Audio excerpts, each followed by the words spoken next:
കൂട്ടുകാരെ, ഇന്ന് നമ്മളിവിടെ ഉണ്ടാക്കാൻ പോകുന്ന ഒരു വെറൈറ്റി ഡിഷാണ് ത്രിവർണ്ണ തോരൻ. അതിന് വേണ്ടിയിട്ട് നമ്മൾ മുരിങ്ങയില എടുത്ത് വഴറ്റി മാറ്റി വെച്ചു. മുരിങ്ങയില, ബീറ്റ്റൂട്ട്, ഉള്ളി, തക്കാളി, പിന്നെ വെളുത്തുള്ളി എന്നിവയാണ് ഇതിനു വേണ്ടി ഉപയോഗിക്കുന്നത്. ഒരു പാൻ അടുപ്പിൽ വെച്ച് ചൂടായപ്പോൾ നമ്മൾ വെളിച്ചെണ്ണ ഒഴിച്ചു. വെളിച്ചെണ്ണ ചൂടായപ്പോൾ നമ്മൾ കടുകിട്ട് പൊട്ടിച്ചു. വലിയുള്ളി അരിഞ്ഞതും പച്ചമുളകും ഉപ്പിട്ടു, മഞ്ഞളിട്ടു, നന്നായി നമ്മൾ വഴറ്റിയ ശേഷം നമ്മൾ ഗ്രേറ്റ് ചെയ്ത് വെച്ചിരിക്കുന്ന ബീറ്റ്റൂട്ട് ഉണ്ട്, അത് നമ്മൾ ഇതിനകത്തേക്ക് ഇട്ട് നന്നായിട്ട് ഇളക്കി. പിന്നെ നമ്മൾ തക്കാളി ചെറുതായിട്ട് ഇച്ചിരി നീട്ടത്തിൽ ചെറുതായി അരിഞ്ഞു വെച്ചിരുന്നു, ആ തക്കാളി ഇട്ടു. തേങ്ങ ഇട്ടിട്ട് നമ്മൾ നന്നായി ഇളക്കി.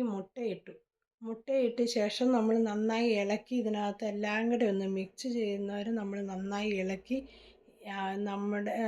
പിന്നെ നമ്മൾ നേരത്തെ എടുത്ത് വെച്ചിരുന്ന മുരിങ്ങയിലയാണ് വഴറ്റി വെച്ചിരുന്ന മുരിങ്ങയില ഇതിനകത്തേക്ക് ഇട്ട് മുരിങ്ങയില നന്നായി ഇളക്കി.